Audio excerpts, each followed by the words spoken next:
नहीं, अगली बार जब भी कुछ भेजे तो उसमें अपना नाम, जिले का, ब्लॉक का जरूर लिख दें। आगे देखिए यहाँ पर सुनील भाई जी गाजियाबाद से, उनके द्वारा एक लेख लिखा गया है और बहुत ही अच्छा लेख है। आंगनबाड़ी उत्तर प्रदेश के नाम से इनका एक वो चलता है, ब्लॉग टाइप का चलता है। फिलहाल के लिए भाई ने जो लिखा उसको देखिए। लाभार्थी की फीडिंग बनी है आंगनबाड़ी वर्करों के लिए अभिशाप। तो इसमें हम आपको बता दें, लंबे समय से आप सब जानते हैं आंगनबाड़ी बहनें एक बार नहीं 4-4, 5-5 बार फीडिंग कर चुकी हैं। अभी हाल फिलहाल में ही कर चुकी है, लगभग 1 वर्ष के अंदर या मान लीजिए 2 वर्ष के अंदर। इतने वर्षों में कई एप्लीकेशनों पर, कई पोर्टलों पर इधर उधर बार बार फीडिंग कराई गई, जिनके नतीजे हमेशा 0/0 ही निकले हैं। और आज फिर से बहनों को वही काम कराया जा रहा है। हो सकता है कल इससे भी आगे कोई फिर एप्लीकेशन आ जाए, उस पर करवाया जाए। तो कहने का मतलब है इन कामों में बहनों को जो दिक्कत हो रही है वो पैसों की हानि हो रही है और काम मेहनत बढ़ रहा है। तो सरकार, विभाग इस पर ध्यान क्यों नहीं दे रहा कि एक ही काम को बार बार वो करवा रहे। कभी एक आदेश आता है, कभी फिर दूसरा आदेश आता है,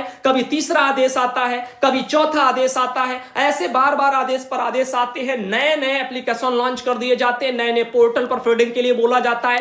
बहनें को दिक्कत होती है। अब देखिए, क्योंकि यहां पर फीडिंग कराने में जो बहनों को नहीं आता वो पैसा देती हैं और 5500 रुपए में इन्हीं सब कामों में, विभागीय कामों में ही पैसा इनका सब खर्च हो जाता है। घर परिवार चलाने में भी मुश्किलें आती हैं। तो यहां पर हमारा विभाग, हमारे अधिकारी सोच लें, एक अच्छा एप्लीकेशन बनाओ। कोई भी एप्लीकेशन आप शुरू करते हो तो उस पर आप अपडेट करिए ना, उसको मेंटेनेंस उसका बना करके रखिए। बार बार ये एप्लीकेशन चेंज करने से क्या समस्याओं का समाधान हो जाएगा? जो एप्लीकेशन आपने बनाई, मान लीजिए अभी फेसबुक वालों ने फेसबुक बनाया, तो क्या ये फेसबुक जब भी बना था तो आज तक अगर वो आपकी तरह सोच रखते तो वो बार बार क्या नया नया फेसबुक बनाते रहते? खुद सोचिए ना, उन्होंने एक बनाया, उसमें कमियां थी, उनमें सुधार किया गया। अब ऐसा तो है नहीं कि एक बच्चा पैदा हो गया, अब उसमें कमियां हैं तो चलो दूसरा पैदा कर ले। अरे जो उसमें कमियां हैं उसको ठीक करिए, उसको सुधारिए, वो खुद ही ठीक हो जाएगा। लेकिन यहां विभाग का आलम कुछ ऐसा है कि एक बार फीडिंग कराते हैं एक एप्लीकेशन पर, उस पर उनको समझ में नहीं आता, फिर दूसरा एप्लीकेशन लाते, इस पर करो फीडिंग, उस पर नहीं, फिर इस पर करो फीडिंग।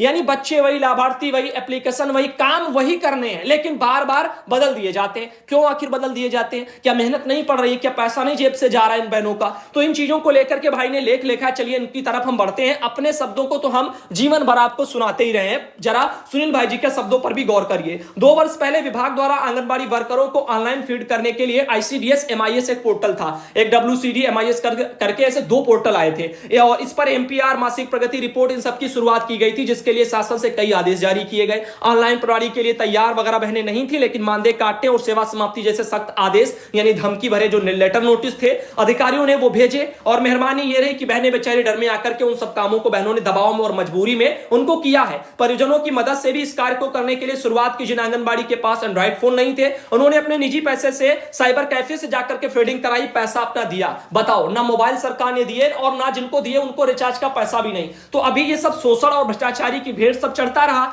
नतीजा क्या निकला? वही ढाक के 3 पात। उसके बाद 3 महीना गुजरा और फिर से आदेश आया। ICDS UPCSCcloud.in एक पोर्टल था, इस पर यूजर आईडी पासवर्ड दिए गए, फीडिंग करने के लिए बोला गया और बहनों को जहां पर नहीं समझ आया वो बहनें फिर से अपना साइबर वाइबर से फीडिंग करवाई और यही सब चलता रहा। तो कहने का मतलब यही हुआ कि बार बार यहां पर बदले जाते रहे और काम वही करने वाला हुआ, लीपा पोती वाला, और फिर से यही सब चीजें चलती रही। बहनें परेशान, भ्रष्टाचारी बढ़ती चली गई, शोषण होता चला गया। ऐसे करके भाई ने बहुत कुछ लिखा हुआ। और हमारे वहां पर फीडिंग, जैसे मान लीजिएगा हर जगह साइबर जो कैफे वाले हैं, फीडिंग करने वाले, जहां से बहनों ने पैसा देके करवाया, अब उनकी तो चांद पर चांद जो है निकलती चली जा रही है, चांदी ही चांदी हो गई। क्यों? क्योंकि भैया बार बार वही काम करना है, फीडिंग वीडिंग कर ली, पैसा मिल गया, उनको रोजगार धंधा मिल रहा है, लेकिन ये पैसा किसकी जेब से जा रहा है? आंगनबाड़ी वर्कर की जा रहा है। अब इस ओर ना हमारा विभागीय अधिकारी कुछ सोच रहे हैं, ना कुछ उनकी बला से, क्योंकि उनको क्या, उनको तो काम चाहिए। और ऊपर अधिकारी सोचे ना, बड़े अधिकारी सोचे कि आप बार बार एप्लीकेशन चेंज करवा रहे हो, किसी एक एप्लीकेशन को लेकर के आप उस पर मेंटेनेंस नहीं कर सकते, उसमें अपडेट नहीं ला सकते, उसको सुधार नहीं कर सकते,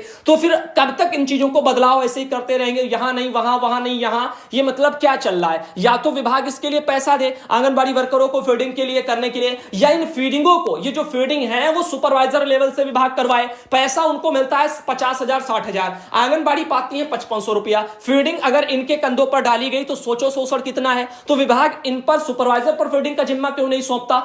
जो बहनों को सौंपना चाहिए था वो कागजी कार्रवाई, वो अपना कागज पर लिख करके जो भी कार्रवाई वो दे और फीडिंग वीडिंग वो अपना करे, कोई दिक्कत नहीं रहती। लेकिन यहां पर सारे काम आते हैं वो सब आंगनबाड़ी वर्करों पर लाद दिए जाते हैं और या खुद से करें या पैसे दे करके करें। अब आगे देखिए यहां पर इन चीजों को लेकर के काफी जगह दिक्कतें आई और सब बोला गया। इसी जो है कसम में आंगनबाड़ी वर्कर हर रोज एक आस पर कार्य करती हैं कि राज्य और केंद्र सरकारें आंगनबाड़ी वर्करों की समस्याओं पर ध्यान देते हुए मानदेय व सुविधाओं का समाधान करेंगी। लेकिन वही क्या बात हुई ना कि यहां पर न राज्य सरकारें न केंद्र सरकारें, कोई कुछ नहीं कर रहा। राज्यों में राज्य सरकारें जुमले मार रही हैं, केंद्र में बैठ करके केंद्र सरकारें शोषण कर रही हैं। ऐसे ही सब कुछ ये चलता आ रहा है और ये पता नहीं कब ठीक होगा। बहनों को उम्मीद है नई शिक्षा नीति आई है तो शायद हमें अध्यापकों की तरह सैलरी मिल जाए या ना अध्यापकों की तरह मिलकर के कुछ तो बढ़कर के आएगा, लेकिन उसको लेकर के भी कहीं भी किसी भी सरकारी आदेश में नेता के मुंह से कहीं पर भी कोई जिक्र नहीं देखने को मिले। और नेता के मुंह से अगर जिक्र मिल भी जाएंगे तो उसका कोई औचित्य नहीं है, वो तो एक जुमला ही निकल के साबित होगा ना आने वाले वक्त में। जैसे तमाम राज्यों में नेता लोग बोलते हैं, योगी आदित्यनाथ जी को ही ले लीजिएगा, अभी 2018 में पैसा बढ़ाया था, किसी को मिला क्या? तो आप सोचिए ना, ये चीजें हैं। लिखित में भी अगर पार्टी आदेश जारी करती हैं, जैसे केशव प्रसाद मौर्य डिप्टी सीएम उत्तर प्रदेश में, इन्होंने भी जारी किया था, क्या उन्होंने दिया? नहीं दिया ना। तो यही चीजें हैं कहने के लिए कि